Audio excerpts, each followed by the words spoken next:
Olá a todos, hoje eu quero falar do verdadeiro vírus que está realmente massacrando as pessoas, não destruindo a parte do funcionamento do nosso pulmão, mas destruindo a parte do funcionamento do nosso cérebro, do nosso sistema cerebral.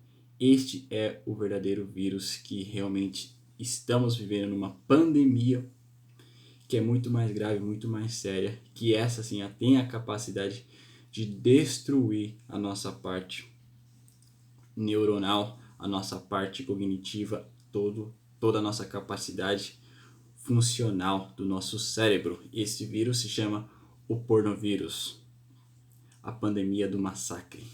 Bom, vou falar do que está acontecendo de fato, mostrar os dados do que vem surgindo, porque eu quero falar desse tema. Bom, o portal G1 disse que a indústria pornô está aumentando a audiência com a quarentena do coronavírus. A indústria pornô está aumentando essa audiência por causa do coronavírus e o número de acessos aos sites pornô está aumentando no mundo inteiro. O número de usuários subiu 25% no período acima e a quantidade de views aumentou 15%. Clayton Nunes, que é o presidente, o seu diretor executivo da indústria pornô chamado Brasileirinhas, afirmou que a média sempre foi de 300 assinaturas por dia, mas desde terça-feira está chegando 600 assinaturas por dia.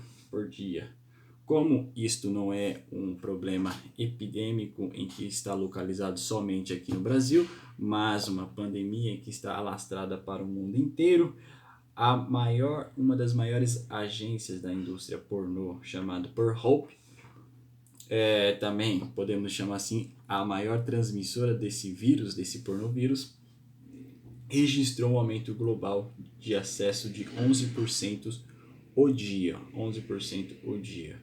Bom, para mapear todo o problema que isso causa na nossa parte psíquica e também na nossa alma, já que nós, humanos, não somos que nem bicho, nós temos corpo, alma e espírito, eu vou mostrar as consequências realmente graves que causa isso na nossa matéria, no nosso corpo, na nossa psique, né? Assim como o corona é um vírus, uma gripe, o pornovírus é uma tuberculose comparado ao Covid-19. Ou seja, a gente está falando de realmente algo destrutivo, realmente algo que vai direto na nossa parte cerebral, aonde habita a nossa marca da nossa maturidade, aquilo que carimba a nossa personalidade como pessoas adultas, que é a formação do nosso córtex pré-frontal, que é responsável de toda a nossa tomada de decisão, nosso planejamento, de frear e inibir as paixões que a gente sente de forma desordenadas.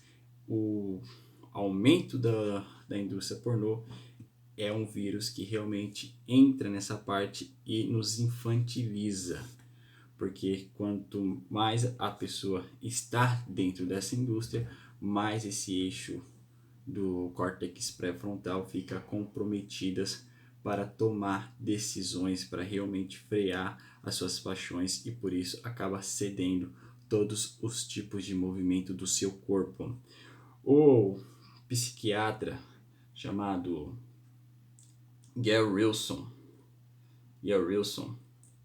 ele linka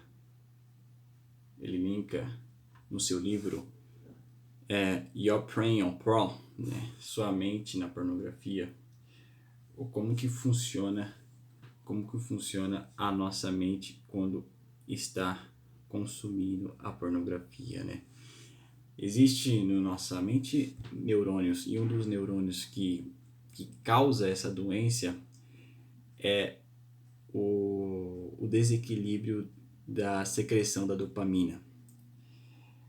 O cérebro se esgota, os circuitos cerebrais podem apresentar defeitos e surgem os sintomas como irritabilidade, ansiedade, dores, espasmo, espasmos musculares, insônias e depressão. Isto acontece porque ao fechar os receptores do próximo neurônio na cadeia eletroquímica cerebral, o cérebro faz um esforço para tentar se recuperar das consequências de violação que sofreu.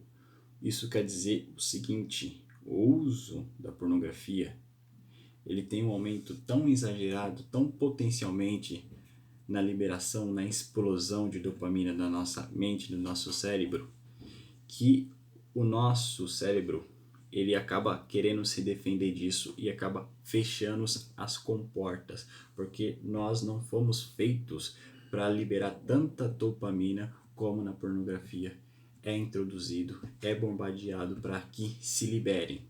Por isso que fecha isto, e isto acarreta vários tipos de sintomas. Um dos sintomas é o desalento do orgulho pessoal. A pessoa realmente ela perde a sua personalidade, perde o eixo da sua vida, se sente realmente uma pessoa frustrada, sem domínio do seu próprio ser. O afastamento dos membros familiares, são pessoas que se afastam das pessoas.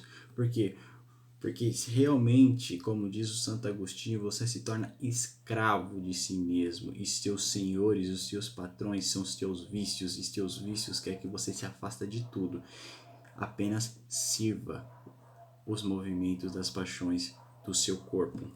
Redução da autoestima e do autorrespeito, negligência com os objetivos e valores de vida, sonhos estranhos e aterrorizantes, muito sono e cansaço, alterações comportamentais devido ao estresse do comportamento repetitivo, procrastinação, tédio e sem saber o que fazer da vida, redução das demonstrações de amor e carinho, as relações afetivas ficam cada vez mais desumanizadas.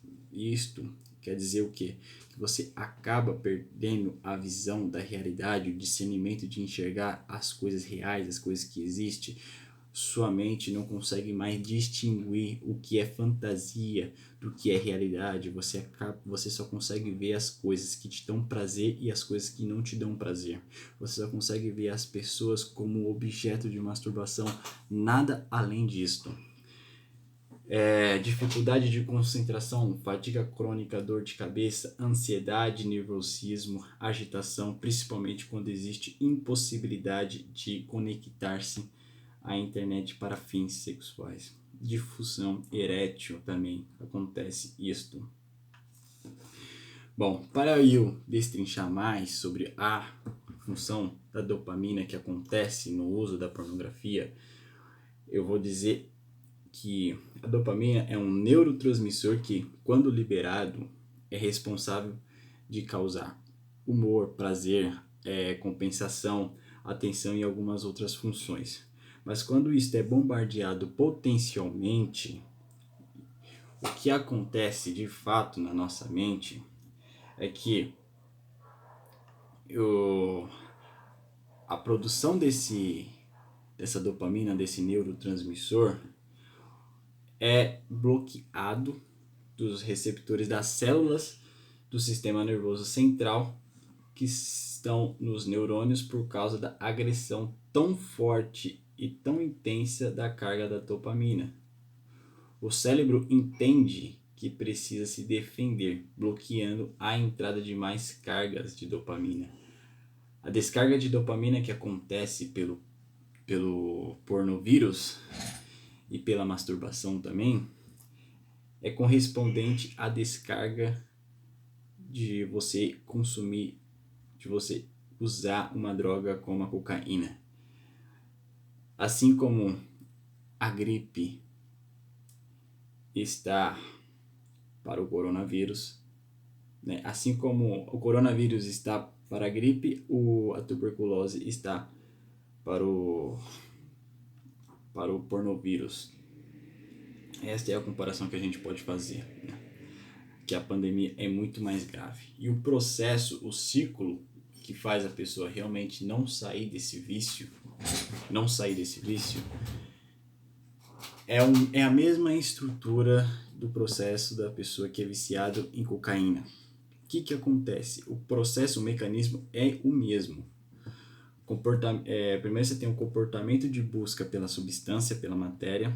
Depois você vai ter o uso da substância, de fato. Depois você vem para o arrependimento, acontece um movimento interior de frustração e até exterior. Você acaba se afastando, você sente vergonha das coisas e acaba, de certa forma, reprimindo. Mas esse arrependimento acaba reverberando ao quê? Ao pensamento sobre essa substância. E esse pensamento acaba desejando essa substância e aí volta de novo para o comportamento de busca. E sempre fica nisso daí, comportamento de busca, uso de substância, arrependimento, pensamento, desejo e comportamento de busca. Sempre fazendo esse círculo como sempre a estrutura de um vicioso. Bom, para fechar aqui sobre a parte do que causa isso na nossa mente, na nossa parte psíquica, só falei disto, é que o eixo nosso córtex pré-frontal fica comprometido. Os neurocientistas chamam esse problema de hipofrontalidade, né? O pornovírus vai lentamente tirando das pessoas o controle dos impulsos e desejos de suas paixões, dando vazão aos desejos desenfreados que antes eram freados e intuitivamente inibidos por causa de uma estrutura de valor moral.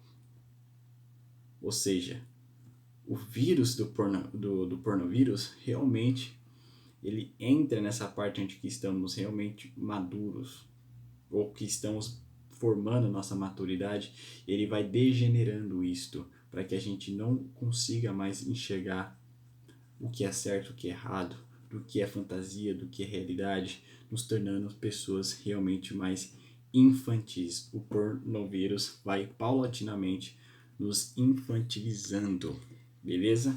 Esta é a gravidade da situação em que as pessoas nesse período de quarentena estão vivendo e não conseguem se livrar, porque realmente... E aí eu começo a dar um passo aqui para entrar na alma humana, né? Porque as igrejas estão fechadas, os seus pastores que iluminam, que passam uma mensagem que de certa forma nutre a alma, que ilumina a inteligência para sentir o faro das coisas que realmente importam, para sentir o faro da beleza, da eternidade, das coisas que realmente estão sublimes, que estão realmente que transcende esse próprio mundo de matéria. Quando elas perdem isto e deposita a semente que está fecundada na gente, que é a fé, a esperança e o amor, essas virtudes, nas coisas que realmente irão se decompor, nas coisas que realmente se desfaz, nas matérias, é óbvio que a frustração, os sintomas, elas irão aparecer. Infelizmente, nós estamos vivendo isso daqui. Infelizmente, é algo que a única maneira que a gente pode passar para as pessoas é para as pessoas realmente se orientar, fazer um exame de consciência, colocar realmente seu joelho no chão, e ver e sentir que talvez estamos sendo escravos de nós mesmos. E por isto que este medo que estamos sentindo dessa crise da pandemia do coronavírus é apenas para justificar, para ficar isolado dentro de casa e se mergulhar, se aprofundar dentro dos nossos apetites e paixões. Nós não fomos feitos para alimentar as nossas paixões e desnutrir a nossa alma. Nós somos feitos para nutrir a nossa alma. E como é nutrir a nossa alma? É colocar nossa fé e nossa esperança e a caridade que está fecundada dentro da gente nas coisas que realmente têm eternidade. que a fé, esperança e caridade são sinais da eternidade. Elas não se limitam, elas não se acabam, elas não se decompõem durante o tempo. São virtudes que transcendem a mundanidade deste mundo. Por isto, a fé, a esperança e a caridade precisa ser depositada nas coisas eternas, numa pessoa de fato concreta, de carne e osso, que tem alma, que tem espírito. O vicioso é a prova viva, é a prova cabaz, que mostra que nós temos almas, que nós temos um senso de infinitude, que nós temos senso de durabilidade, que nós temos um senso de eternidade. Por quê? Porque o vicioso quer que seus prazeres e suas paixões dure para sempre. Por isso que ele não abandona. Por isso que ele não abandona. Mesmo que ele saiba que esses prazeres irá acabar. Mesmo durante 10, 15, 20 minutos, esse ato de prazer vai ser consumido. Mas por que ele volta? Porque ele tem um senso, ele tem um sentimento que ele quer que esses prazeres durem para sempre. Por quê? Porque ele colocou sua fé, ele colocou sua esperança e colocou seu amor nessas coisas. Mas a fé, a esperança e o amor não é para ser colocado nas coisas que se decompõem.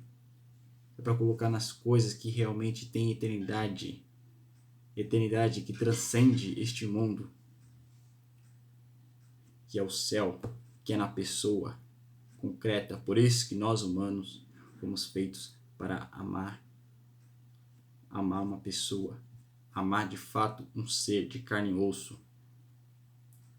Nós humanos fomos feitos para amar, suportar o sofrimento da vida e seguir um caminho de um sentido, de um ideal. Beleza? Valeu!